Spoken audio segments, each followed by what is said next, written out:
the other side of writing a book. What sort of book it is. It can be a business book, it can be a memoir, it can be anything. It can be a children's book. The process of writing will change your life.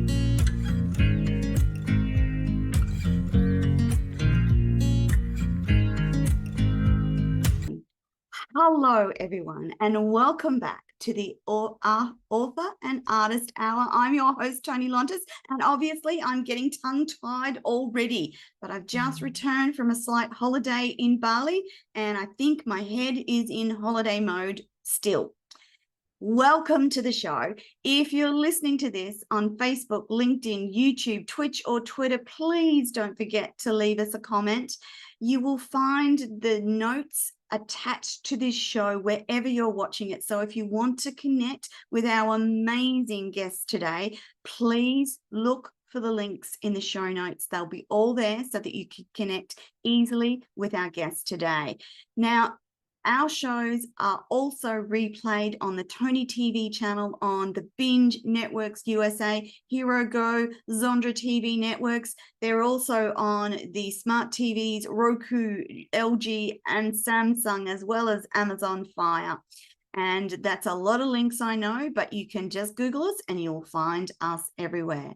Now, each week we do a special acknowledgement to country, which recognises the important part our Indigenous forebears of Australia played in the development of our country. And it goes like this. Today, I want to respectfully acknowledge the people of the Yugambeh language region on the Gold Coast, Queensland, Australia, the traditional owners of the land on which we meet and broadcast.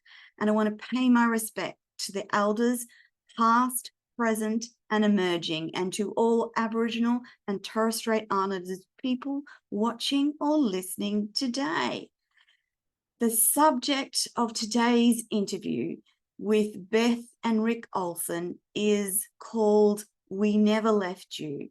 And here's what you need to know about this amazing couple. In 1999, Beth and Rick experienced a tragedy which no parent should ever have to go through.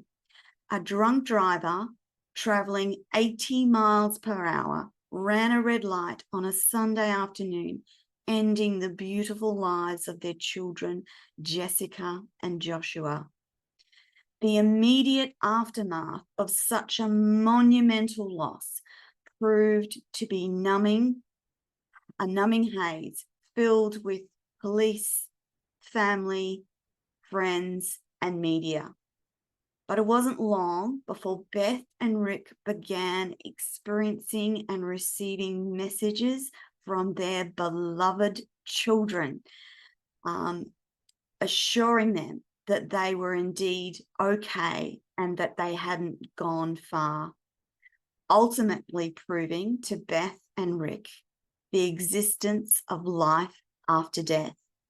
Almost 24 years later, Beth and Rick share what they learned during that painful journey in order to help others who have experienced similar tragedy.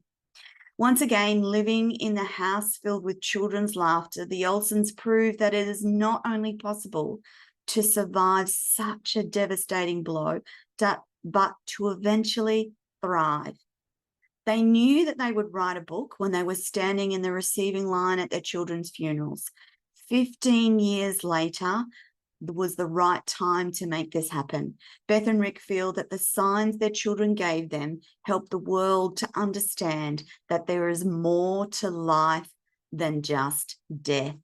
Welcome to the show, Beth and Rick. Thank you. Thank you very much. Thank you for having us. I'm really delighted that you do the work that you do, that you show up bravely and courageously and have the tough conversations that we need to have about death and dying. And I thought we'd start the interview with your favorite quote, which is, "Death is no more than passing from one room to another," by Helen Keller. So what does this quote mean to you, Beth? Well, when I when the children pass and then, you're trying to find meaning in some thoughts and read that type of quote, I'm like, I sure hope it was just like passing from one room to another for my children. And so that Mm. was my initial thought and why I fell in love with that quote. I wanted it to Yeah. be easy for them. And Rick?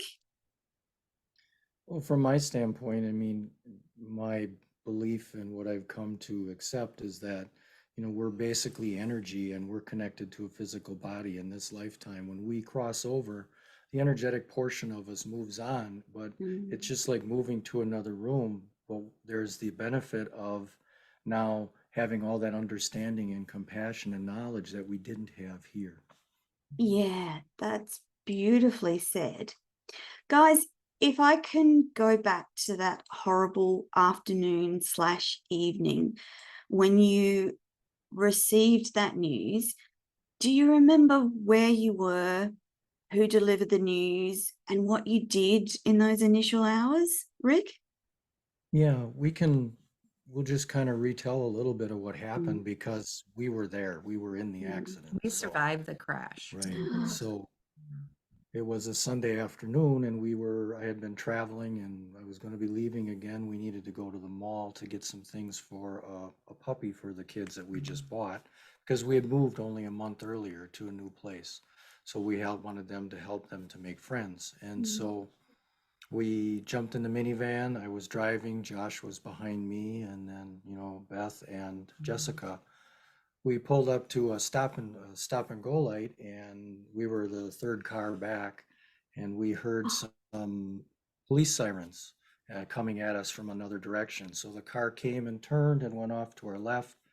The other cars pulled ahead. Waited a second. I pulled out. The next thing I know, I wake up and somebody's telling me, don't move. You've been in an accident. We don't know how bad you've been oh, hurt. Right. So when Rick pulled into the intersection, all I heard was this huge noise. It was so loud. And I turned around to the children to say, what was that noise? And that's when I saw that Joshua was dead. His neck was broken. His eyes were still open. And my daughter, Jessica, was half outside the window. She was luckily still inside the car. And then I looked at Rick, I could hear him. And so I knew he was alive. I looked down at myself because I expected to be injured. I didn't know if yeah. I was broken or what, but Mm. no, I was perfectly fine. So I Oh, jumped out of the car and I just started trying to save my children. I mean, I knew Josh was gone, but I was like, I got to try to fix and help Jessica. So then I mm. stepped outside the car and my thought was, and I said out loud, I don't know if I said it out loud or not, but I Yeah. said, I need a doctor. Mm. And this gentleman came and he put his hand on my shoulder and he said, I am a doctor. And so is my wife. We were in a car in the Mm. intersection here and we saw what happened. What can I do? And I said, can you get Jessica out and save her? Yeah. So then I proceeded as a mom, just trying to save my family, went around and I loved Joshua as much as I could, and I apologized. I was like, I'm so sorry. And by then I could see that there was somebody who had come into the minivan and was holding Rick's neck. And he Ah, said, I'm an off-duty police officer, but I saw what happened. And he's like, I'm fine. Your husband's fine. I got him. You do what you need to do. wow. So it was awful, Tony. It was my worst nightmare coming true in front of my eyes. So I just kept loving my Joshua and going over to see if I could help with Jessica. And before you know it, we got in an ambulance to try to save her and take her to the hospital. Beth, how old were the kids at that time for the Uh, audience? Jessica was 9 and Joshua was 7.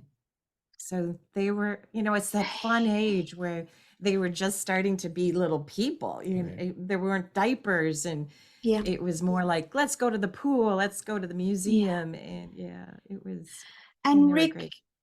do you have any conscious memories like you said that you woke up someone telling you there'd been an accident? Do you have much recollection? Obviously Beth has the most recollection, yeah? Right. Yeah.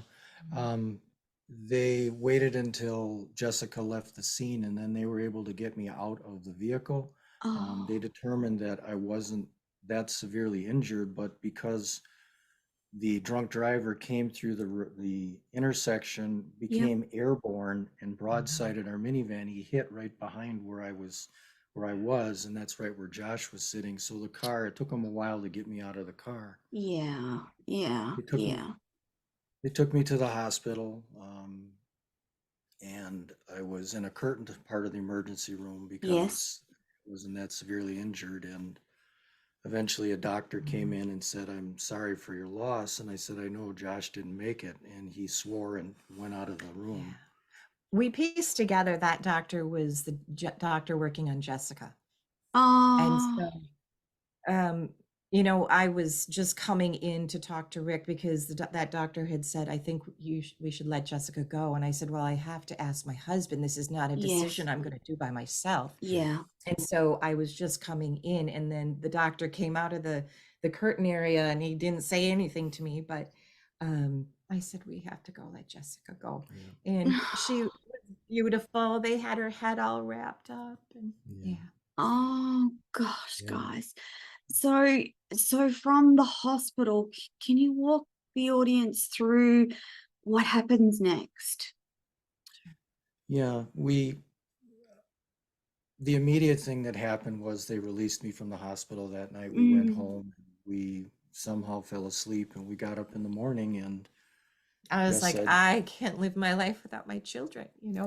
I'm like, just bury me right now. and I yeah. said, "Can you make it through the day?" And she said, "No." No, And I said, "Well, can you make it through the next hour?" And she said, "No." no. I said, "How Yeah. about the next 5 minutes?" And she said, "No." And I said, "Okay, let's just breathe. So let's just make it through the next breath." We Yeah. laid there for a while just breathing, and then all of a sudden Beth says, I have to go to the bathroom. Yes, because that's normally what happens first thing in the morning. Yes. Right? life has a way of Waking you pushing you up. on. And Yeah. Pushing whether you you on, most Yeah. definitely. Mhm.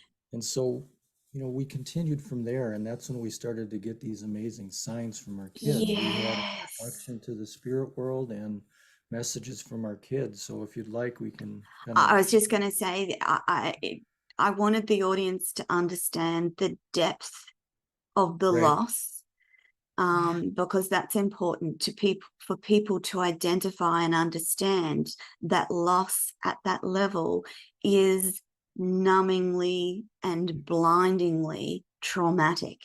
And Yes. sometimes the only thing that you can do is breathe from one moment to the next.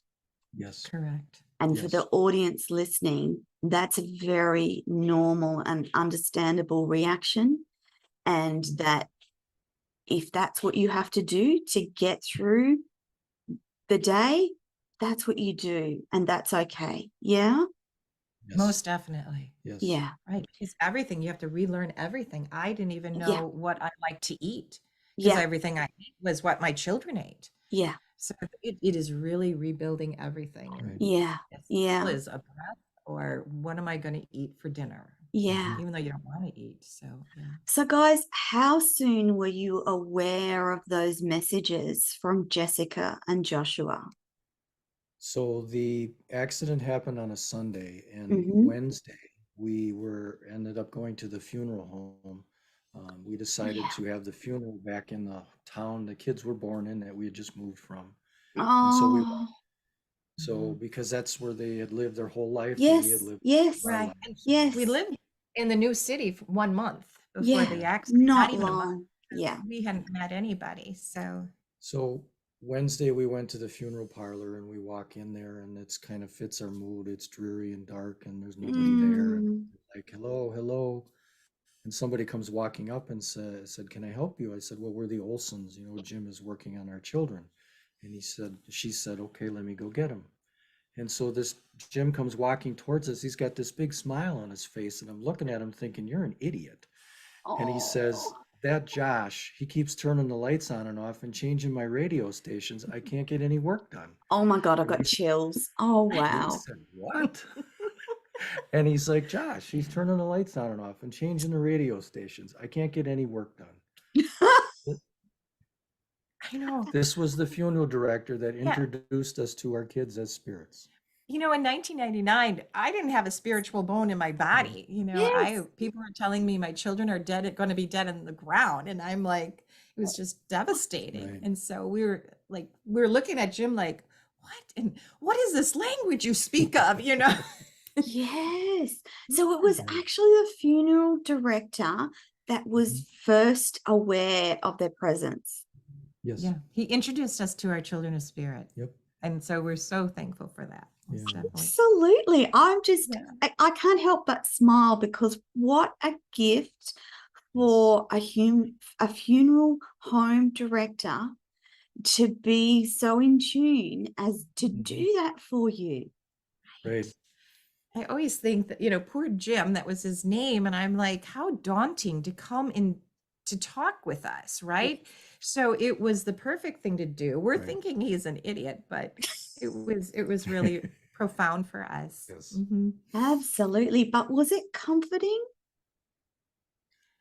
It Go ahead. it was the start of a new direction. Right. Yeah. Yes, because our children weren't dead. We Yeah. just had to figure out they were in spirit. So again, I Yeah. was like, I need to talk to you because nobody was talking to me in 1999 about No, life after death. we're Right. more open to these conversations now, but back then Most definitely. there would have been, there would have been people that just laughed at you and thought you were crazy. But Right.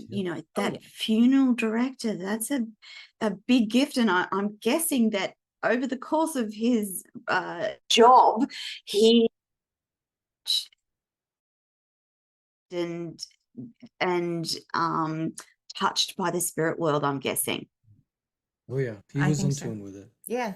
And our Josh would be the one working on the music and the lights. That was our Joshua. Yeah, most definitely. Did So he then do we that? Did he do that for you in the new home as well? There's been many Yeah. instances throughout our time where he has played with electronics. He has One of his favorite toys Yeah. is this Frankie. It was a Frankenstein. Yes. He had tools and he would say literally fix me. And you know, the batteries were dead for years and all of a sudden it's Joshua's birthday and I hear fix me. And I'm like, oh Josh. Beth. Yeah. And what about Jessica?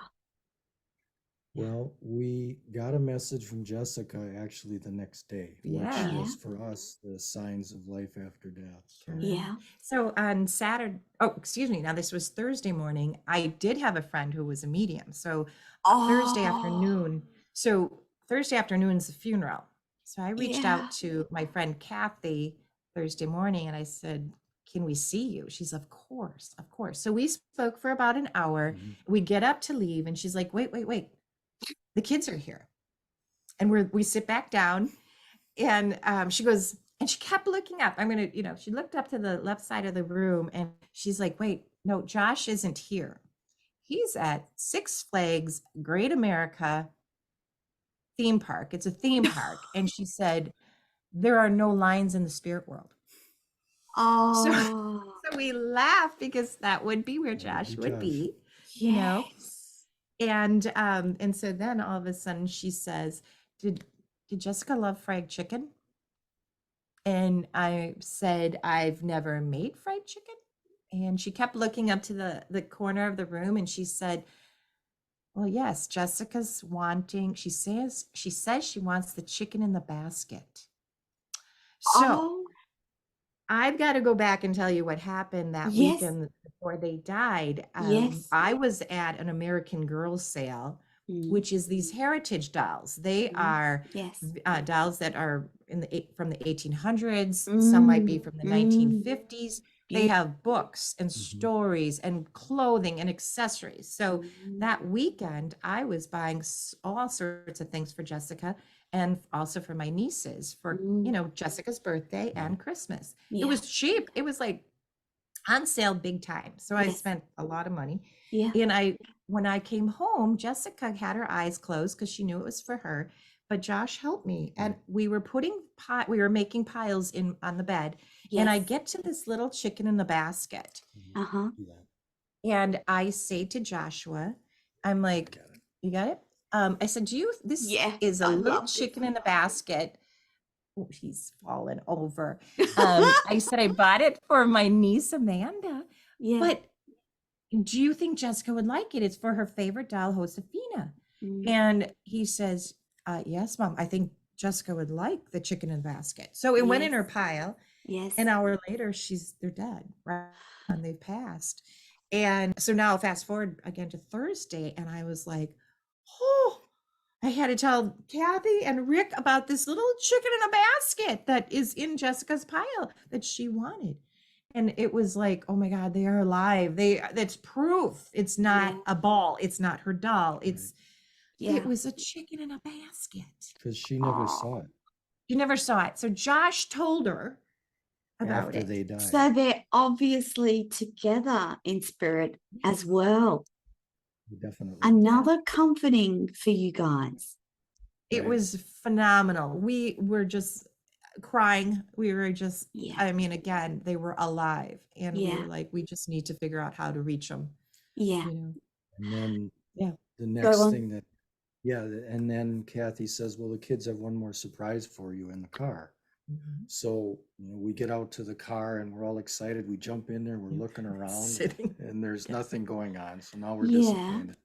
We start up the car, and there was a song that came on the radio, and the kids' favorite movie at the time they passed was a Disney animated movie called Tarzan. Yeah. And Yes. yep, Mhm. and the song that came on the radio was from that movie, and the name of the song was Two Worlds, One Family. Oh, We're oh my bawling. Yep. We goodness. were just crying. Yeah. And we Oh, were overjoyed, Right. and we were thinking, we're not going to tell anybody about this, right? that We was did, my next question was right. in your being comforted by these signs and communications from the kids. I'm now wondering, at what time did you start talking with the greater family about what you're experiencing and the family fallout for you guys? Right. Well, we were going to keep it to ourselves because we didn't want Yes. those doubting Thomases. So, Yes. but we got, Yes. because Yes. they're going to be there. They certainly are. So we got to the funeral because Yeah. it was right afterwards, and of course our family was there, and nobody was there visiting yet, but we could Yeah. see how devastated it was. Just awful. Just Yeah. awful. We had both our children in one coffin. It was a very large man-sized coffin, and we put them together, Oh, and they that's were just lovely. beautiful. They were Yeah. just beautiful. Jim did amazing work on them. Mm. So, but it was so awful, Yeah. Tony. It was devastating. And so we were like, you know what? We should share this little bit of hope with our family. Yes. And so we did. Yep. And, and it's not like it takes it away. I mean, it still is No, awful, it's right? still shocking, but Right. But it's that little bit of hope. They were Right. like, too, okay, are they still alive? Are they not going to just be in a coffin with their bodies? What is this? So it was really a relief for our yeah, family. good, And good. it was good. And then we were in the line receiving guests, and Mm. then I could even see them telling everybody about our little chicken in the basket. And Yeah, I was like, wait a minute. I'm like, we can't just keep this to ourselves. I'm like, Yeah. we're yeah, going to write a book someday. yeah. And so it That's when took you, us 15 years later, but yeah, Mm. yeah. That's the other thing about grief, that it takes time to process, and even with that, the comfort of their spirits still being around you, and the knowledge that their spirits are in that spirit realm, there's still a very human process of trauma and grief that you have to walk through, isn't there? correct. Yes, definitely. Most definitely. It just, as we've talked about it with people, it changes you. You are no Yes. longer the same. And one of the comments that people sometimes hear after they've lost somebody from friends or coworkers is, I want the old Rick back. I want the old Yeah. Beth back. Well, That's not Those, going to happen though. they died with the kids. This is the Mm, new me. You Right. have to be mm. comfortable with it. Yeah. Yeah, because at that level of trauma and grief, it leaves impacts on your mind, your body, and your soul, and you can't come away unchanged. So it's part of the grieving process is around understanding the changed person you become for Right. having walked through that level of trauma and grief.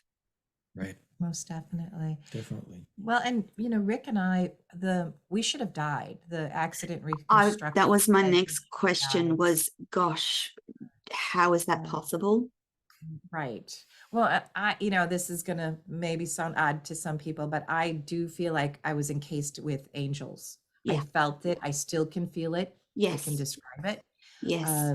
And so for me not to be even, bonked into the window or unconscious as well, Correct. yeah, it was a miracle. Mhm. So we take that as an honor, and we also wanted to I was respect that. gonna The ask spirit. what your spiritual thoughts were pre-accident versus post.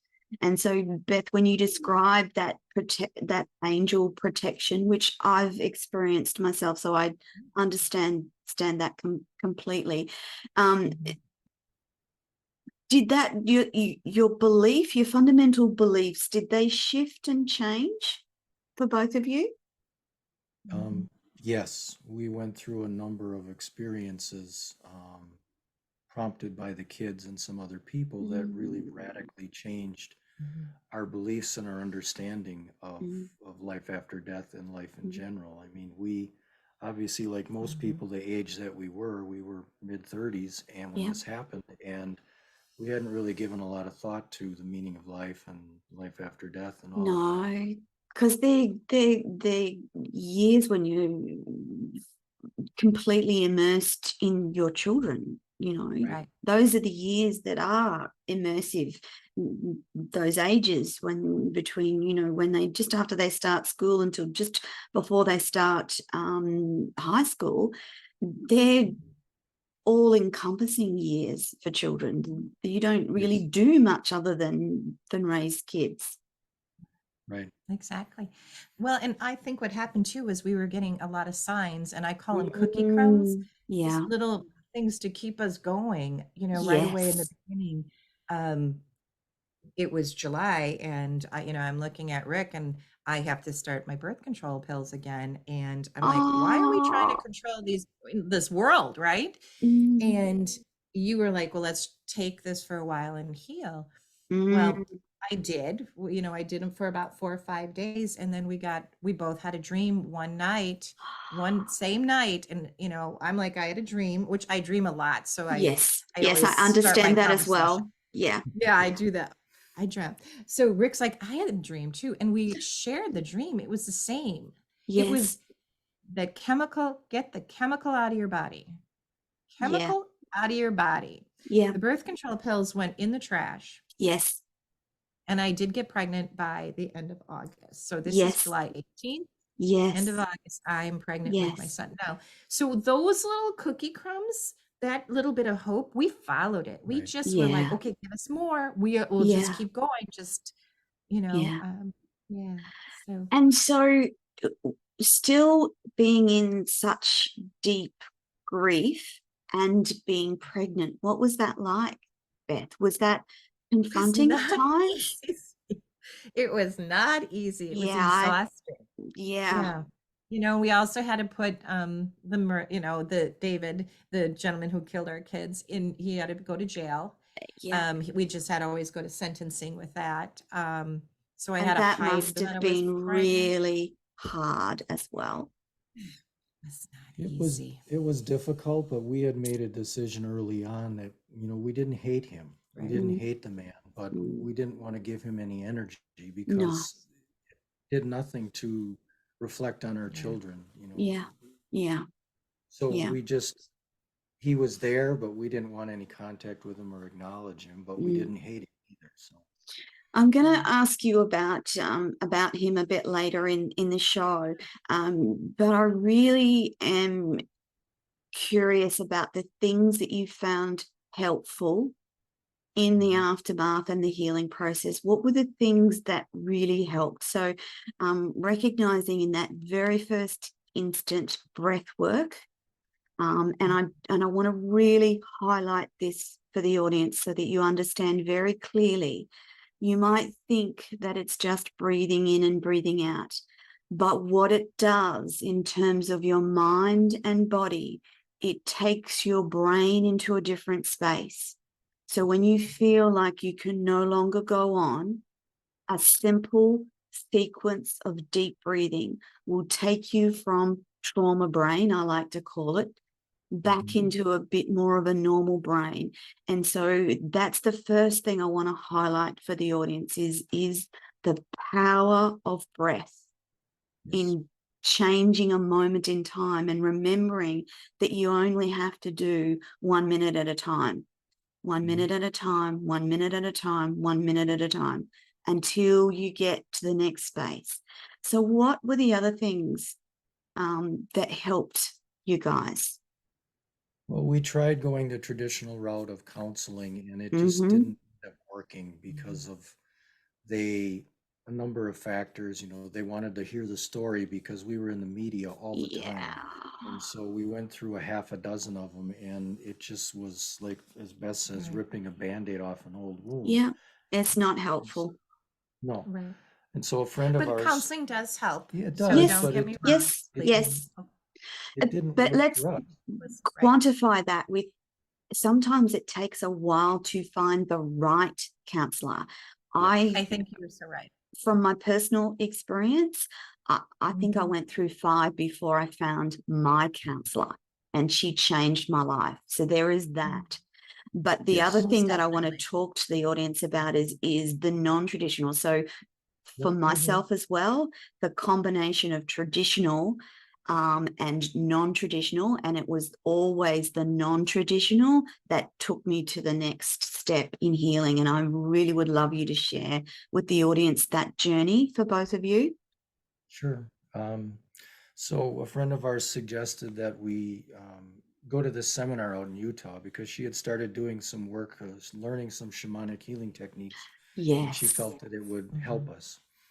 And so the gist of the weekend seminar was you were going to be working with each other or different people in the group and practicing these shamanic healing techniques that you were going to learn, and you're going to be working on your own personal healing. So the accident happened in July. This was in November, and we went out there, and on a break, I talked with the instructor and explained to him what happened to us. And he said, well, how long ago was it? And I let him know that. And he said, okay. He said, you're not working with each other. In fact, I will work with Beth, and my assistant will work with you, Rick. So he asked if he could use Beth as a demonstration, and he did. And then he said, I'd like to talk to the two of you once the weekend is done. And so he sat down and talked to us, and he said, I wanted to let you know that your kids came to me while I was doing the healing on Beth. And he said, they weren't little kids. They are 7 and 8 foot tall, very powerful spirits, very old. Oh, wow. Beautiful. Yeah. And he Goosebumps looked again. I know. Yes. Right? And he looked Yes. at me and said, you were knocked unconscious at the accident scene. And I said, yes, but we hadn't told him anything about the details of the accident. And he said, the reason why you were unconscious is that you have been a shaman in many lifetimes before. He said, you knew the path beyond death. You had to be there to help the kids cross over. In fact, the kids told me you need to become a shaman again. So you need to learn how to shaman so you can help people. That was our initial message from him. And he said, I'm leading a small group of people on an expedition down to Peru for the turn of the century. We're going to spend time visiting sacred sites and doing ceremonies with the indigenous people, and I'd like you to come with. And so we decided, why not? Because for those that remember, that was Y2K. It was the turn of the century. Everyone was alarmed about everything. And we thought, what better place to be than in a third world country where they don't care about the computers anyways. Yeah. Right. So amazing. I think that energy healing was was so profound for us. It really did help when Alberto did this illumination type of healing on Yeah. me. My body did shake as the Yes. energy left because we were hit at 80 miles an hour. Oh, yeah. So it, And it that's what the audience needs to understand, that you were both physically impacted by this accident. You come out relatively unscathed, but 80 miles per hour into a car, that's gonna do things to your body that, right. yeah. Yeah. Uh-huh. And And I always say is like, there are doctors that can help you physically, but Mhm. who helps your soul? Who helps your Yes. spirit? So Yes. this shaman, this healer, it really started to heal my Oh, soul. right. Mhm. there's And so, something really powerful about energy healing that I think we should never underestimate. And again, for many people, that falls into the woo woo. But until mhm, you've been to those dark places and then experienced non traditional healing, you won't understand the power that can be achieved by shifting energy from your body. right. Correct. Exactly. And that was huge for us. Right. Yeah, yeah. So the kids must be overjoyed that you went back into shamanism, Rick. Yes. They come and help when I Mhm. do healings. They have presented themselves to people that I do healing work with. Just a short story on that. We were helping a couple that had lost their 4-year-old daughter in a car accident. I was doing a healing on the husband, and when we were done, he was describing, he said, there's this little boy in there, and he had the most beautiful smile on his face, and he was in one of these little cars that you pedal with his feet, and he Mhm. just pedaled right in front of me with this beautiful smile. He said, I'll never forget it. Well, 2 days later, he saw a picture of our kids, and he said, that was the boy in the healing. I know. Oh, Now I got see. goosebumps. I love that story. And see, for those in the audience listening and watching today, if you don't believe in uh, spirit or things outside of our human existence, you are completely missing out on a dimension of understanding that will change and shift your life. Yeah. Yeah. Most definitely. I And think it's like magic. Yes. The spirit world is because it's just so amazing and you can't see everything, but Yeah. it's very magical. Yeah. Mhm. I have to confess that for me, I've never understood a fear of death, simply because I've always, even as a young child, felt that there was something else. I didn't understand what that was until my 50s, essentially. But now I've talked to enough people, I've listened and watched enough to know that there's just such overwhelming evidence. The mhm, millions of people that have experienced spirituality in whatever form they've experienced there's no way that they are all wrong, is there? no, not at all. Not at all. No. Exactly. And the spirit world wants to reach out and help Yeah. you, which is what people don't understand. Yes. Um, we were talking about it Mhm. just recently about this aspect of faith. You're not necessarily religious faith, but Yes. we find it kind of ironic that people will say, well, I pray for this person that passed on. Yeah. It's really should be the other way around. The people Yeah. that have passed on are in a Mhm. much better place than Yeah. we are. Yeah, they We are. should we should be praying for the people that are still here. We Right. should be Yes, praying that for the they're earth. they're healed of their grief and they're able to process and move on and move forward. Um, Rick, your shamanic, it's probably the better word, ceremonies and training, they really changed the trajectory of your life and gave you a new purpose, didn't they? They did.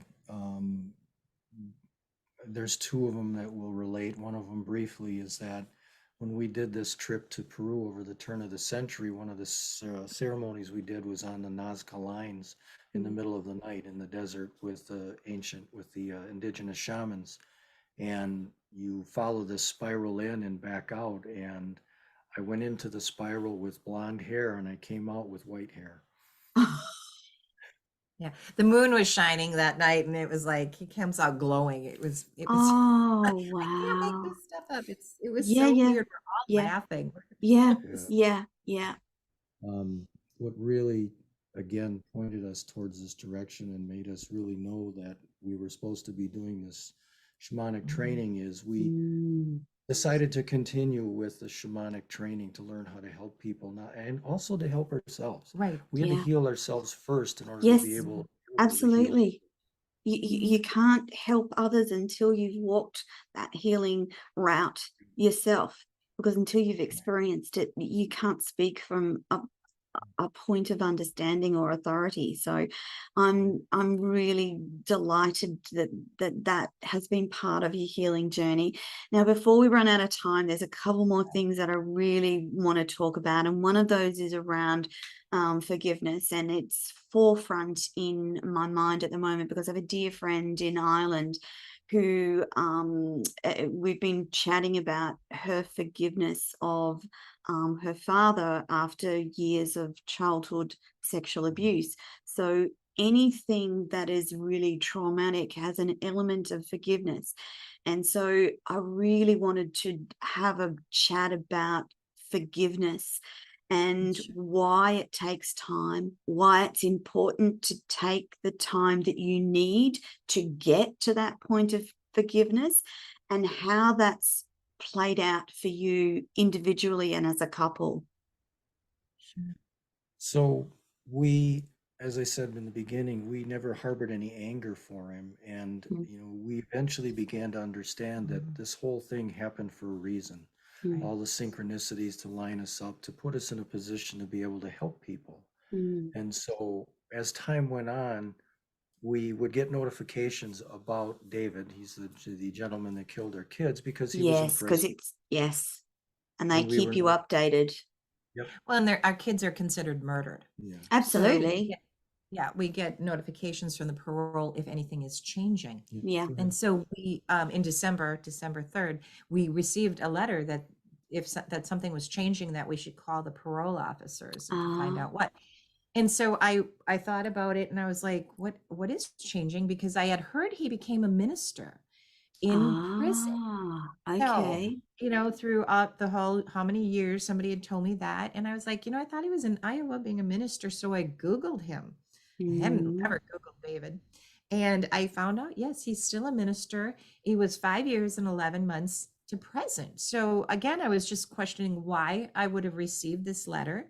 yeah. So as I'm sitting there thinking about this, and again, I'm not angry, there's no trigger point, No. but all of a sudden I'm like thinking soul contract, spirit contract. I so Ah, believe we come down, we have a soul family, we have a soul contract.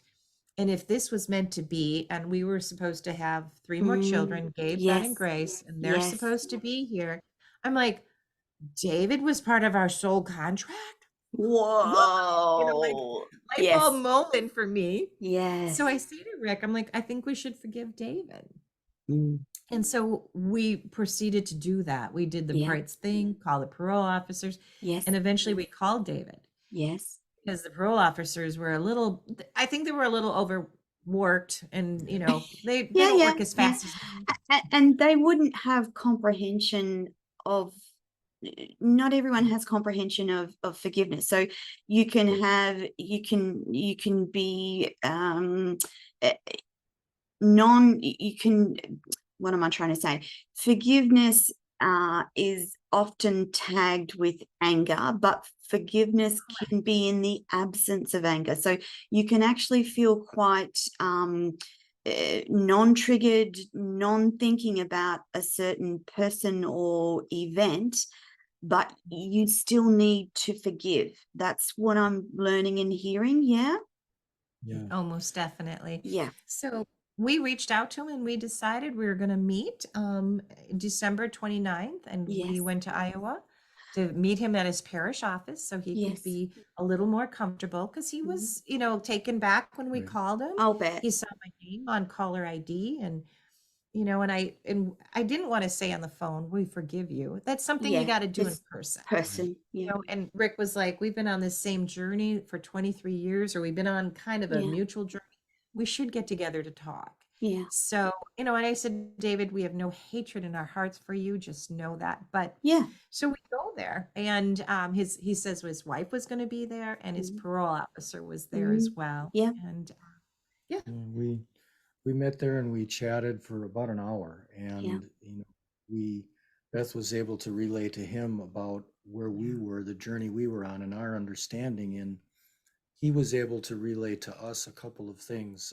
One of them was when he was in prison, he felt so helpless because he knew he had destroyed Jess and Josh. He had killed them. He knew he had destroyed his own family, but he had no idea what he did to us. He didn't know if he had also destroyed us as a family. And Yeah. because he wasn't allowed to reach out to us, he couldn't find any of that out. Yes. And he also said that when he gives a sermon, there's a period of time where he allows everybody to say their own silent prayer.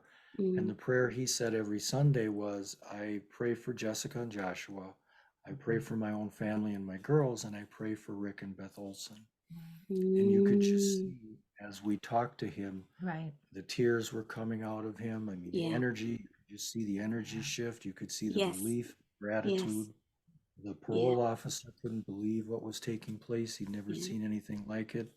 And so for us, we went there with the intent of forgiving him. We weren't really going to advertise or do anything else, but then we got an amazing gift from our kids. Right. So as we're about ready to leave, we get up and we hug. I didn't know I was going to hug him, but we did. And then, so all of a sudden, then he goes, I have to show you my Bibles I wore out in prison. Yes. I never knew I'd wear out one Bible, let alone two. Yeah. And so he kind of like shows the upper corner of his office. And it's actually, this is the picture right here. Absolutely. We had it blown up. Yeah. And those are his two Bibles. And the top book about, right below the chicken in the basket is his AA book. And I see this white porcelain chicken in the basket. And I'm like, why is there a chicken in the basket? I was a little accusatory. Oh, And wow. not accusatory, just in shock, I think. And Yeah, because you the like wife was there's no way that he would know or have any understanding around the significance of that porcelain chicken in a basket. No. well, and to go from the wicker chicken in the basket to a porcelain one, that's pretty crazy. But then the thing that's even more crazy is I've been collecting you want to bring up the picture? So Collecting porcelain chicken in a baskets please. For 23 years. So here's my collection. Oh, Here is my collection. So it morphed, it changed. Oh, it's not coming up. I can see the three, but it's not coming up full page. Okay, here I have my picture. I can go get me back to, I don't know, Rick is having. Let's stop share. Yep, that's it. And it'll hopefully. Yes. Technology. Oh, it's okay. So Here, I can go like this. Yep, go like that. Ta-da! Look at there. That's my collection of chicken and baskets. So, yes. So, Rick, just close out your screen. That's it. Beautiful. Sorry about that. No, that's fine. That's fine. It was, we said, oh my gosh, we got to tell you another story. So we told him about the Kathy story and the chicken in the basket. Now we're all crying again.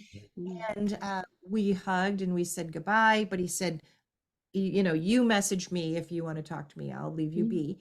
I said, well, I'm messaging you a picture of my chicken in the baskets because you're going to see I've collected these over the years. Yeah.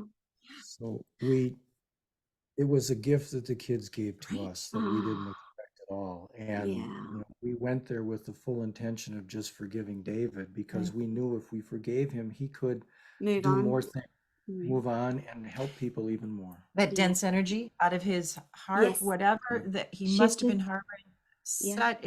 Yep. So that was our Guys, whole intention. how long did he go to jail for?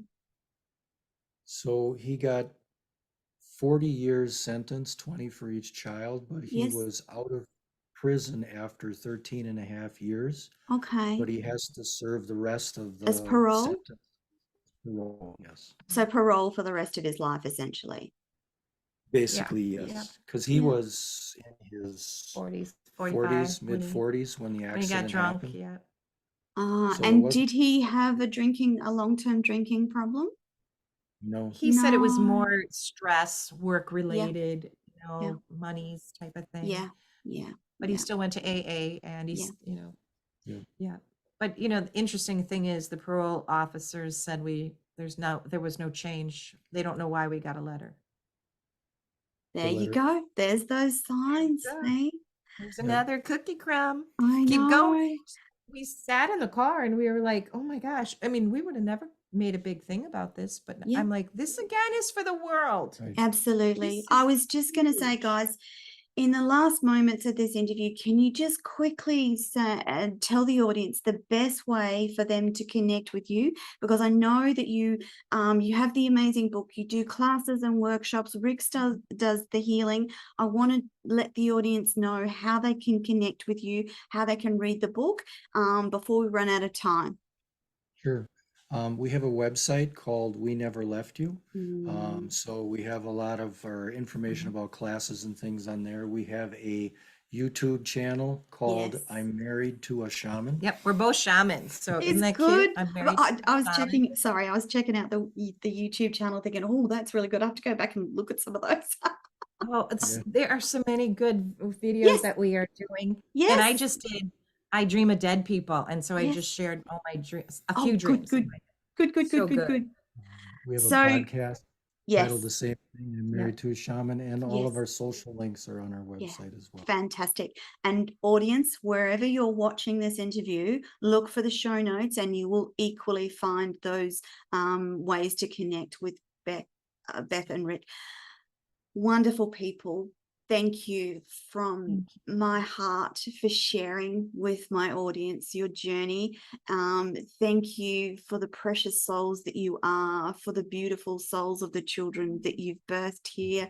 And in the spirit realm, I've had goosebumps on goosebumps on goosebumps, and it's been an utter delight to have you share so honestly and vulnerably about your journey. Thank you so much. Thank Oh my you. gosh, Tony, thank you. This has been a real honor. Thank you. And that, my wonderful audience, is your lot for this week. We will be back next week with another author or artist. Please join us then. But in closing, thank you to Beth and Rick and the amazing journey that they've been on. Please connect with these beautiful human beings for your help with grief, trauma, and healing. And we will be back next week. Bye for now.